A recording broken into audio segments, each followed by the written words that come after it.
Ya, ¿cómo son los tumores del ángulo pontocerebroso? ¿Cuál es la clínica de estos tumores, no? Sordera neurosensorial porque compromete el octavo. Vértigo central porque compromete el octavo. Paresia del sexto, ¿no? Y diplopia porque por ahí nomás está el sexto nervio craneal.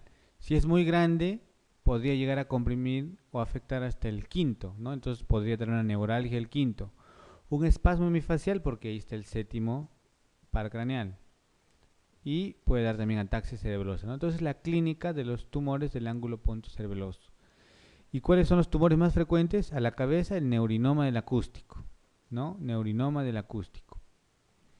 Luego puede haber también neurinoma del quinto, meningiomas, quistes dermoides, ¿ya? Entonces ahí tenemos, por ejemplo, el schwannoma vestibular o neurinoma del acústico, ¿ya?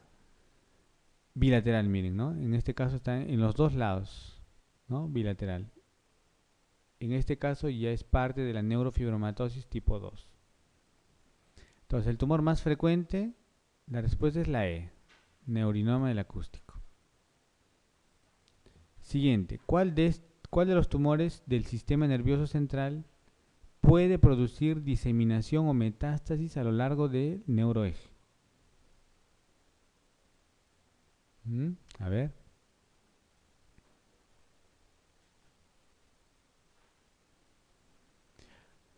¿Ustedes creen que un tumor del cerebro puede hacer metástasis fuera, o sea, al cuerpo? Porque normalmente las metástasis son, ¿no? De pulmón, de mama, etcétera, al cerebro. Pero podría ocurrir lo contrario. ¿Han oído ustedes hablar de algún caso así? Normalmente eso no ocurre, ¿no? Una metástasis del cerebro hacia afuera, ¿no?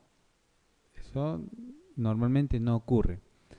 Lo que puede haber son metástasis dentro, ¿no? Del sistema nervioso central, ¿no? Entonces estos tumores, como el ependimoma, por ejemplo, que les comenté, puede diseminar a través del líquido cefalorraquídeo a otras áreas. También el glioblastoma, como su nombre lo dice, glioblastoma multiforme, ¿no? Puede dar metástasis, ¿no? Dentro del cerebro. Entonces puede ver una zona, un glioblastoma en una parte y más allá otra lesión, ¿no? Entonces es un glioblastoma, ¿ya? Pero algunos casos raros sí podrían dar metástasis fuera del cerebro. Son casos anecdóticos, digamos, ¿no? Que pueden diseminar al cuerpo. Principalmente los glioblastomas o algunos meduloblastomas podrían ir fuera, pero eso no es lo habitual, ¿ya? Entonces, lo que sí puede haber es diseminación, ¿no? A través del líquido cefalorraquídeo o del neuroeje, ¿ya? Entonces aquí dice, ¿cuál puede dar diseminación? De los que están ahí mencionados. Por ejemplo, el meningioma, no, ¿no es cierto? Porque es un tumor encapsulado, ¿no? Dependiente de las meninges, ¿no? Es difícil, ¿no? El astrocitoma anaplásico, tampoco. Neurocitoma, que es un tumor neuronal, tampoco. Un glioma del nervio óptico, ¿no? ¿No? Aquí la respuesta es el medulloblastoma, ¿no? ¿Se acuerdan? Este, bueno, este era para mostrarles el neurocitoma, ¿no? Neurocitoma, que es un tumor de las células neuronales. Neurocitoma. Bueno, no está acá, pero yo les mencioné anteriormente, ¿se acuerdan? Cuando hablamos del meduloblastoma, ¿no? Esos tumores que están en la fosa posterior, ¿no? Que están junto al cuarto ventrículo y a través del cuarto ventrículo pueden diseminar a través del líquido cefalorraquídeo y lo pueden hacer, por ejemplo, a la médula, columna, ¿no? O otras partes del espacio subaracnoideo, ¿ya? Entonces aquí está. Mecanismos de propagación. Dice, ¿no? Los tumores, ¿no? Los tumores del sistema nervioso central no producen metástasis fuera del sistema nervioso, salvo rarísimas excepciones de glioblastomas o meduloblastomas, ¿ya? Pueden producir metástasis dentro del espacio meningio a través del líquido cefalorraquídeo, con mayor frecuencia el meduloblastoma. ¿Quién es más? El ependimoma, el linfoma, el disgerminoma. Hay que nuevamente recordar que la diseminación por el líquido cefalorraquídeo en las metástasis hacia el sistema nervioso central, ¿no? De carcinomas y linfomas, ¿no? Es hacia meninges, ¿no? Entonces la respuesta aquí es meduloblastoma, ¿no? La D. El signo inicial más frecuente de un macroadenoma hipofisiario no funcionante es, ¿cuál es? Ese está facilísimo, ¿no? Hemianopsia bitemporal, ¿no es cierto? La A, ¿sí? Ahí está, ¿no? Para que no se olviden, ¿no? Tumor, un macroadenoma hipofisiario, hemianopsia bitemporal. Respuesta es la A. El síntoma inicial más frecuente de una metástasis cerebelosa es, ¿cuál es? ¿Ataxia? ¿Sí? ¿O dismetría? ¿Qué dicen?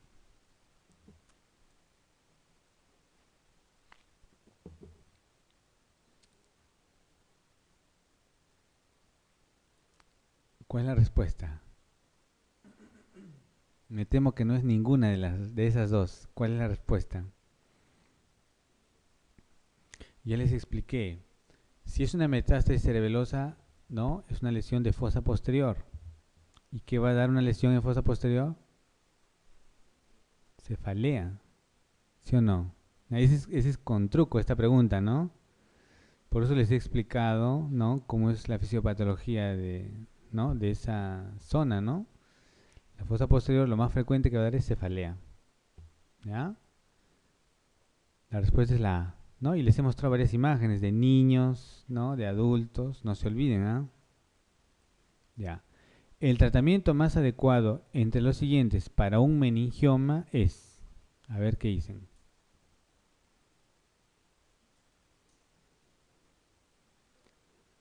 ¿Cuál? Cirugía, ¿no? Extirpación quirúrgica, ¿no? Ese es el tratamiento de meningioma. Miren, diferentes tipos de meningiomas. Miren dónde está aquí el meningioma, ¿no? Meningioma. Aquí en el tentorio, meningioma, meningioma. Aquí en la región celar, miren, ¿no? Miren este meningioma qué grande, ¿no? Acá también. Y miren, si se dan cuenta, todos estos meningiomas, ¿cómo captan el contraste? En forma homogénea e intensa. ¿Se dan cuenta? Esto es algo característico de los meningiomas, ¿ya? Entonces, la respuesta es la A.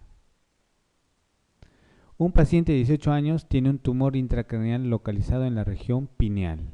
¿Cuál es el diagnóstico más probable?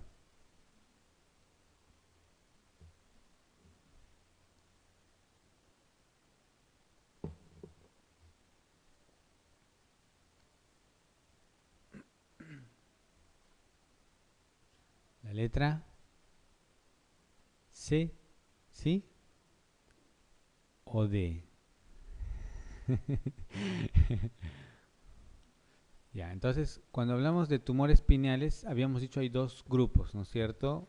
Uno que es de las células germinales y otro que es de las células propiamente de la glándula pineal, ¿no? Entonces, dentro de las células germinales, ¿no? Dependientes de células germinales, habíamos dicho que el más frecuente es el germinoma.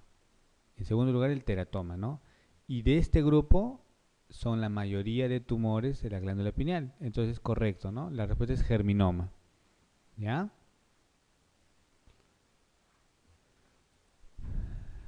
Entonces, ahí está, germinoma, ¿no? Y para que no se olviden, aquí hay una imagen. Ahí está, ¿no? Un niño de 10 años que se presenta con historia de 18 meses de cefalea, fatiga y diplopia, ¿no?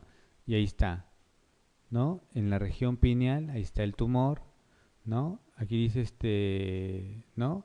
La biopsia demostró un germinoma puro, ¿ya? El tumor más frecuente de la región pineal. La respuesta es la C. Un niño de 7 años presenta un tumor quístico con calcificaciones en la región celar. ¿Cuál de las siguientes es el diagnóstico más probable?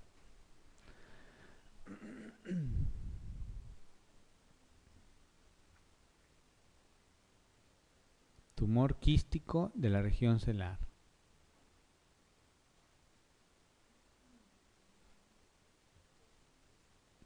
Ya están un poco mareados con tantos tumores, ¿no? Ya, entonces, los tumores de la región celular, ¿no? Entonces tendríamos que pensar en esa zona de la hipófisis, ¿no? ¿No? La zona adyacente. Si es quístico, no parece, por ejemplo, un macroadenoma, ¿no es cierto? Este, un ependimoma no es la zona. Un meningioma podría ser, pero no es quístico el meningioma, ¿no es cierto? Un astrocitoma tampoco es quístico. Un oligodendroglioma tampoco es quístico. ¿Cuál es la respuesta? ¿No? Fácil. O sea, cuando no sepan la respuesta, tienen que analizar el resto, ¿no? ¿Ya? ¿Sí o no? Facilísimo, si uno lo deduce así, ¿no? Porque ahí está diciendo, pues, quístico, ¿no? ¿Cuál es quístico? Ninguno es quístico, ¿no? Entonces, ¿cómo es un oligodendroglioma? Para que no se olviden, ¿no? Ahí está, con calcificaciones frecuentes, ¿no? Es lo que caracteriza a un oligodendroglioma. Aquí está, ¿no? Ven un tumor quístico en la región celular. ¿Qué cosa es? Un cráneofaringioma, ¿ya? Entonces, ¿cuál es la respuesta? La letra A, ¿ya? Cráneofaringioma. ¿Qué tumor de los siguientes se origina en el suelo del cuarto ventrículo, siendo por esta razón difícil su extirpación total? A ver.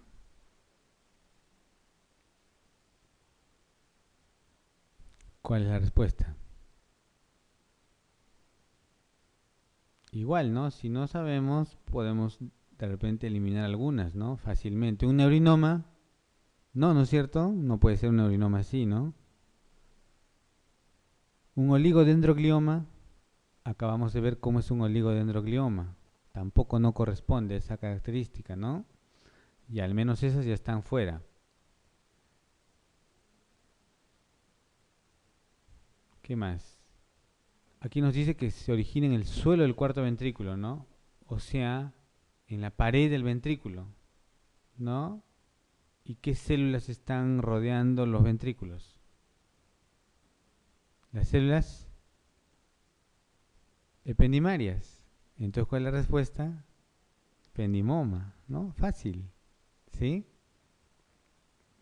No se aprendan todo de memoria, tienen que, ustedes saber algunas características generales y en base a eso también deducir, ¿no? Porque recordar todo eso, pues es difícil, ¿no?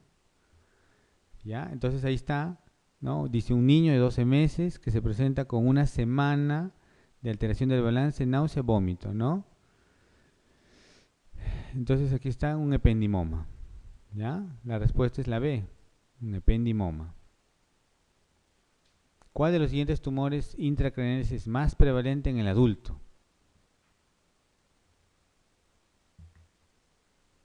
¿Cuál es el más frecuente en el adulto?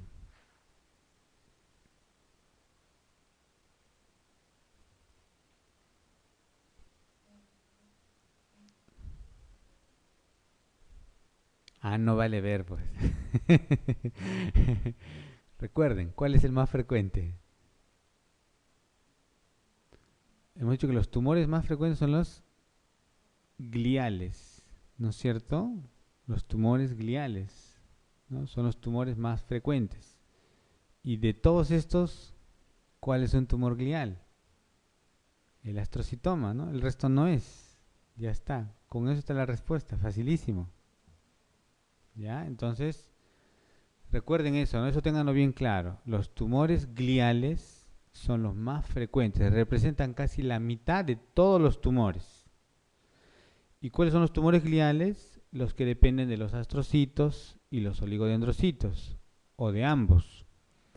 Y dentro de los astrocitos están pues los astrocitomas, ¿no? Ahí está el astrocitoma de primer grado, segundo grado, tercer grado, cuarto grado, ¿no? O glioblastoma multiforme, ¿no es cierto? Todos esos son los tumores gliales, ¿ya? Entonces, de todos estos, los otros no son, pues, ¿no es cierto? Entonces, fácil, la respuesta es la A. La asociación de poliglobulia y tumor intracraneal se observa frecuentemente en el caso de... Bueno, eso está un poco difícil, ¿no? ¿Alguien sabe la respuesta? Ya, entonces, el hemangioblastoma, ¿ya? Habíamos dicho que es el tumor de fosa posterior más frecuente en adultos, ¿no es cierto?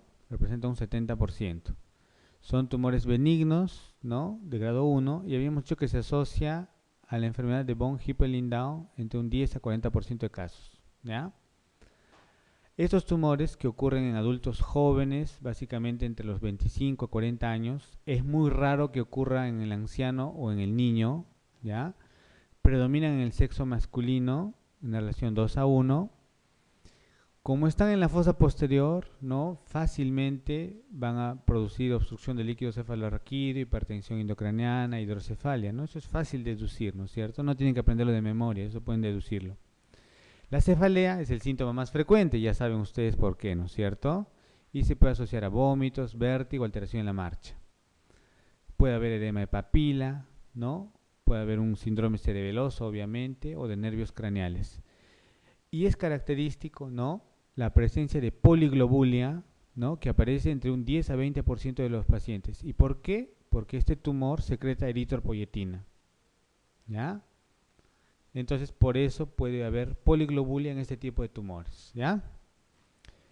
Aquí está en la tomografía lo que vemos, ¿no? Es un tumor que puede ser nodular o puede ser quístico, ¿ya? Ahí capta contraste cuando es nodular, y cuando es quístico, si se acompaña a una zona nodular, captura de contraste. Entonces, la respuesta aquí es la D, hemangioblastomas, ¿ya? Respuesta es la D. Siguiente. El llamado astrocitoma gigantocelular subependimario es un tumor que se asocia con, bueno, habría que también saber de qué se trata este tumor, ¿no? Entonces, algunas características de este tumor, ¿no? Este es un tumor de grado 1, según la OMS, ¿ya? Generalmente de localización intraventricular, y se suele asociar a esclerosis tuberosa, ¿ya? Eso sí habría que recordar, ¿no? Es un tumor que se asocia a esclerosis tuberosa. Son tumores de crecimiento lento. También se conoce como tumor subependimario de células gigantes, y su pronóstico es favorable, ¿no? Y el tratamiento es cirugía. Entonces aquí la respuesta es la letra C, ¿ya?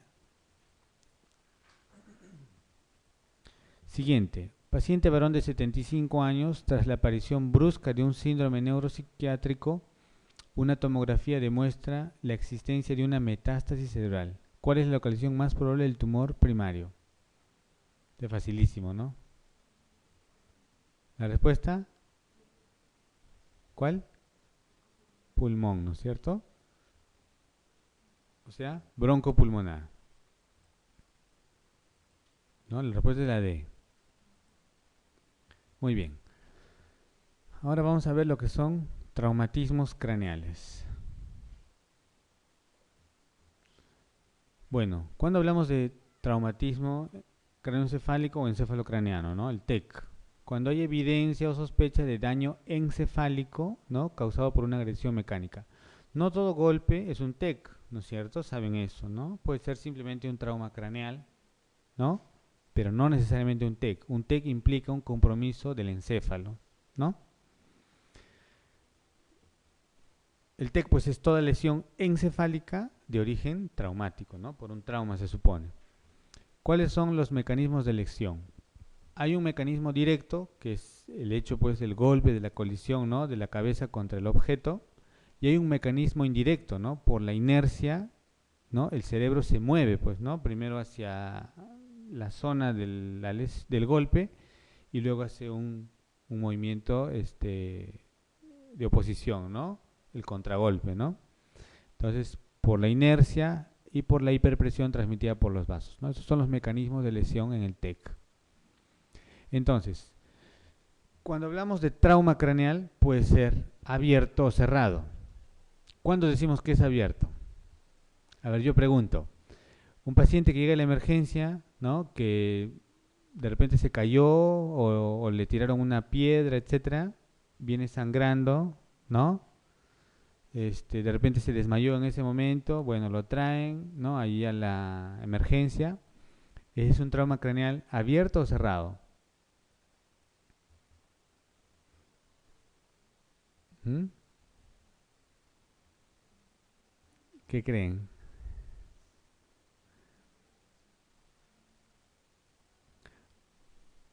Ya, de repente le tomamos una radiografía y no tiene nada. No tiene fisuras, no tiene fracturas, ¿no? Y otro paciente, un niño de repente que está manejando su bicicleta, se cae, ¿no? Se desmayó, de repente después se recuperó, llega a la emergencia y tiene una fractura craneal. Ese es un trauma abierto o cerrado. ¿Mm?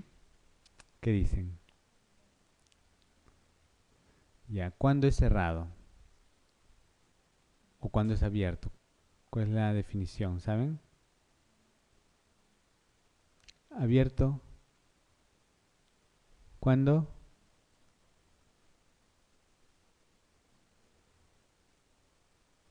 Ya.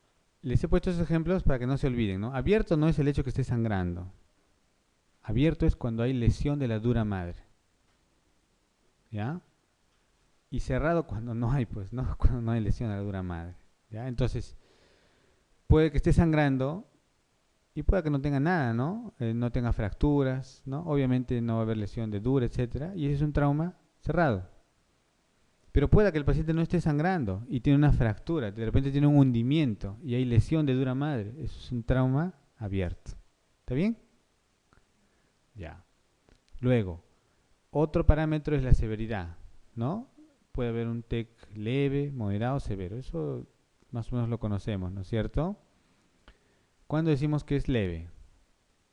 Ahí nos guiamos del Glasgow, ¿no es cierto? ¿O cuándo decimos que es severo? Más fácil. Ya, Glasgow 8 o menos, ¿no es cierto?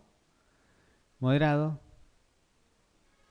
entre 13 a 8 más o menos, ¿no? Y leve un 14-15, ¿no? O sea, en leve el paciente debe estar normalmente despierto, ¿no? Quizás un poquito confuso o algo somnoliento nada más, ¿no? Eso es leve. Si es un poco más allá, ya es moderado, ¿no? Y si está en coma, que es Glasgow 8 o menos, es severo, ¿ya?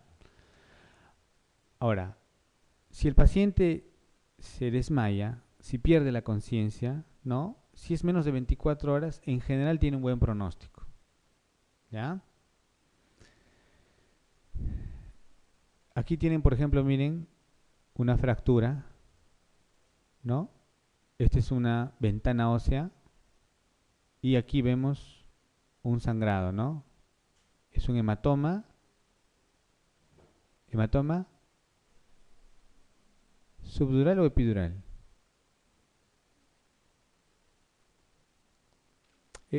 Este que estoy señalando, ¿no?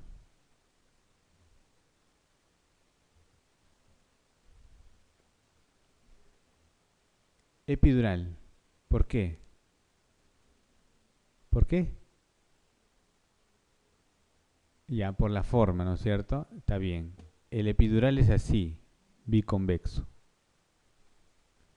Y este es un hematoma subdural, ¿no? Miren, el epidural, ¿no? Respeta una determinada zona, ¿no? Puede ser frontal, parietal, ¿ya? ¿Ven? Está delimitado. En cambio, miren el subdural, ¿cómo es? Extenso. No respeta. ¿Ya? ¿Está bien? Ahora aquí, por ejemplo, nos señala estas flechas, ¿no? Este es un hematoma, pues, ¿no? Que está fuera del cráneo, ¿no? Pero también por dentro hay un hematoma subdural, ¿no? Esta es la lesión de repente aquí fue el golpe inicial y este es el contragolpe, ¿no? ¿Están viendo? ¿Ya? Claro, si es un chichón, digamos, ¿no? Pero el problema está en el otro lado, ¿no? Ahí no hay mayor problema, el problema está en el otro lado. Muy bien. Fracturas de bóveda. Ustedes saben que el cráneo, ¿no? El cráneo, la parte de acá superior es la bóveda, ¿no? Y lo que está acá es la base, ¿no? Tenemos una base y una bóveda, ¿sí? Cuando hay fracturas de bóveda, ¿no? Fracturas de bóveda craneal, pueden ser lineales o pueden ser con hundimiento. Aquí tenemos, por ejemplo, una fractura con hundimiento, ¿no? O pueden ser lineales, como esta de acá, miren. ¿Ya? Si es una fractura lineal, generalmente no es quirúrgico. ¿Por qué vamos a hacer ahí, no? ¿No es cierto? Es lineal nada más. No se opera. Si es con hundimiento, se opera, ¿no? Aquí debe haber lesionado la dura madre. Es un trauma abierto. Hay que operar, hay que corregir, ¿no?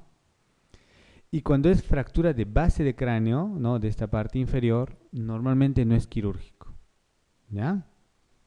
Porque entrar a operar ahí sería pues terrible, ¿no? Lesionaríamos peor, ¿no? Normalmente ahí no se opera, ¿ya? ¿Está bien? ¿Estos conceptos están claros?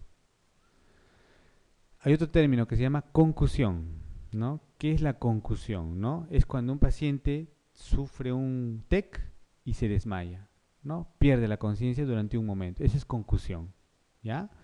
Entonces, dice, ¿no? Clásicamente se refiere a una pérdida transitoria inmediata de la conciencia, ¿no? Que se asocia con un periodo corto de amnesia. Eso es concusión, porque existe también contusión, ¿ya? Entonces la concusión se refiere, ¿no? A esta pérdida transitoria inmediata, ¿no? Por este mecanismo, ¿no? Como hay una aceleración, digamos, brusca, ¿no?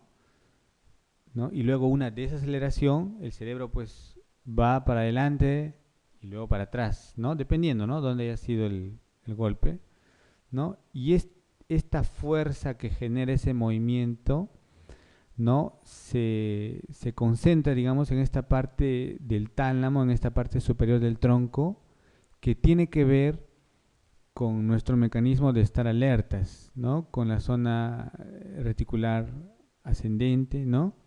Entonces por eso uno pierde la conciencia en forma transitoria, ¿ya? Esa es la fisiopatología. Dice, ¿no? Un periodo breve de amnesia, tanto retrógrada como anterógrada, es típica de la concusión y desaparece rápidamente, ¿no? En el paciente ya alerta. La memoria se vuelve a recuperar, ¿no? De la parte más distante a lo más cercano en relación con el trauma. Pero podría haber zonas aisladas, digamos, episodios aislados de amnesia, ¿no? Entonces el paciente dice, no, yo estuve, no sé, en el carro y sufrió el choque, ¿no? No me acuerdo nada, pero por ahí me acuerdo una otra parte, ¿no? De ahí no me acuerdo, ¿no? Es así, ¿no? El mecanismo de la amnesia no está del todo claro, ¿no? Sino ese mecanismo es de la pérdida de conciencia, nomás que les comenté. Y el otro término es contusión. Así como cuando uno sufre un golpe, ¿no? Quien no se ha golpeado y se pone pues verde, morado, etcétera, ¿no es cierto? Ese es un golpe, es una contusión. Igual puede ocurrir en el cerebro, una contusión, ¿no? Uno sufre un trauma, un golpe y se genera una hemorragia, una contusión dentro del cerebro, ¿ya?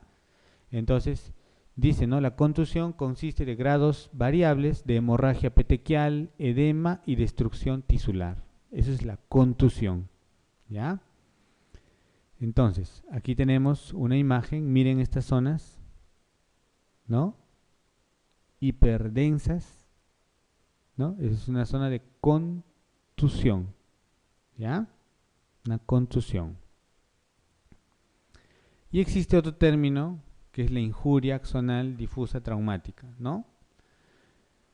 Dice, ¿no? Que esta lesión ha sido encontrada en casos muchas veces fatales, ¿no? Y es la causa más frecuente de estado vegetativo, ¿no? Y de severa discapacidad después de la injuria, ¿ya? El, el daño cerebral, ¿no? Inicialmente llamado degeneración difusa de la sustancia blanca, ha ido evolucionando en cuanto al término, ¿no? Se ha ido cambiando de término y finalmente se ha quedado como la injuria axonal difusa traumática, ¿ya? Entonces, aquí lo que ocurre es una lesión a nivel del cuerpo calloso, ¿no? Generalmente asociado con hemorragia intraventricular. Hay lesiones focales, ¿no? En uno o ambos sectores dorsolaterales del tronco y hay evidencia difusa de daño axonal.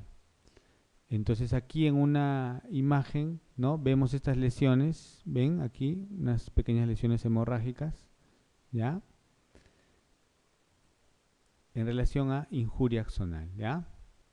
Aquí, por ejemplo, este fue un trauma cerrado, ¿no? El paciente no tuvo fracturas, ¿no? No se ve una lesión, pero tiene una injuria axonal difusa, ¿no?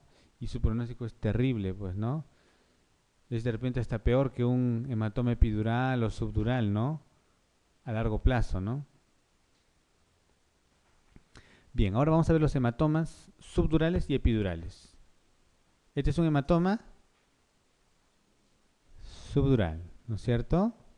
Ya por la forma estamos, ¿no es cierto? Y como se ve blanco, por decir así, hiperdenso, es agudo, es un sangrado. Porque esto podría ser negro o hipodenso y sería un hematoma subdural crónico, ¿no? Han escuchado ese término, ¿no es cierto?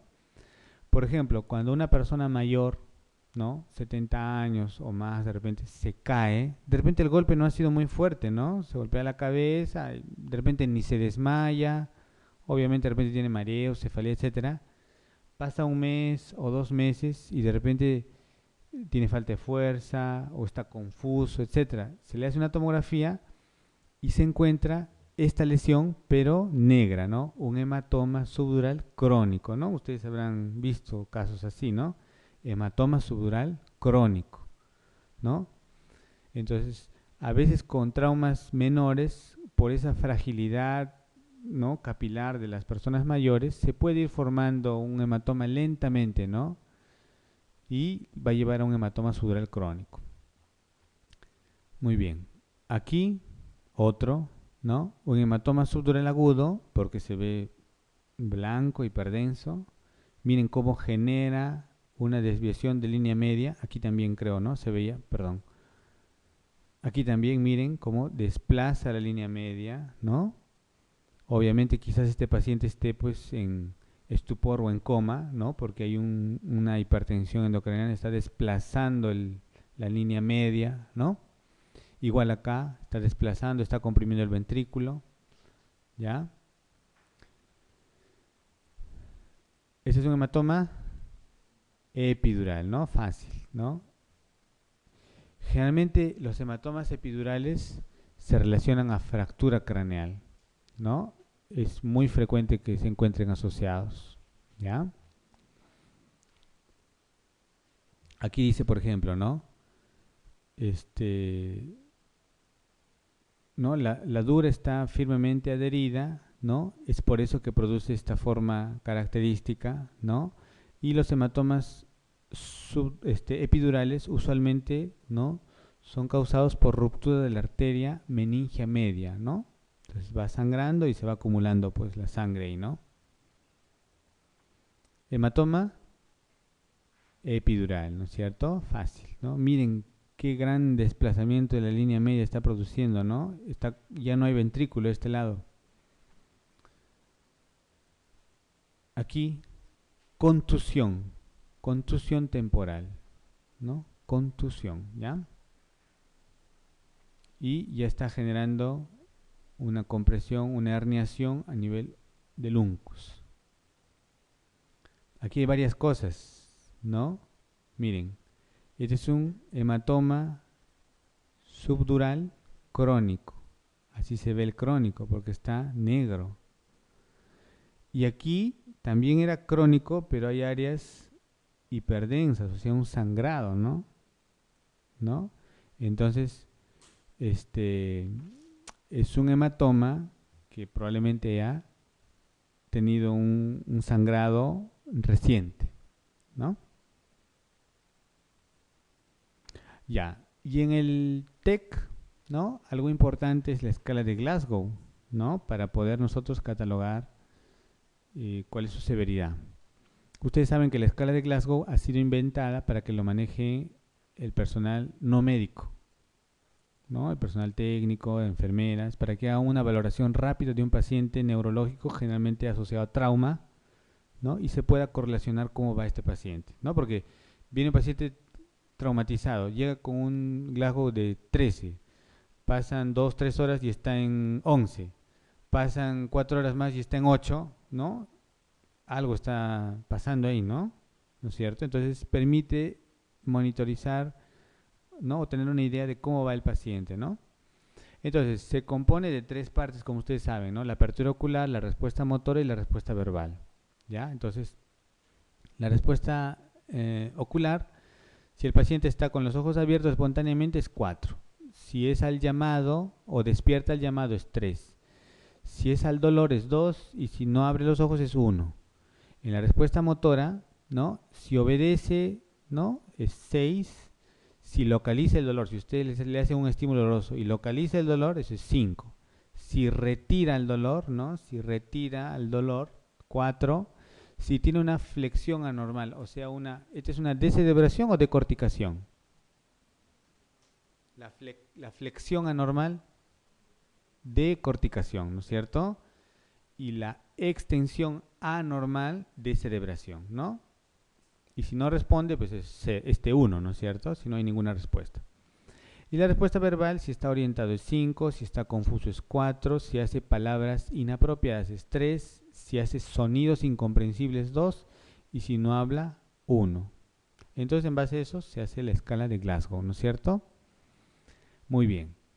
A ver, dice, la evaluación neurológica inicial de un paciente con un TEC revela que abre los ojos al estímulo doloroso, emite sonidos incomprensibles, pero localiza el dolor. ¿Cuál es la escala de Glasgow?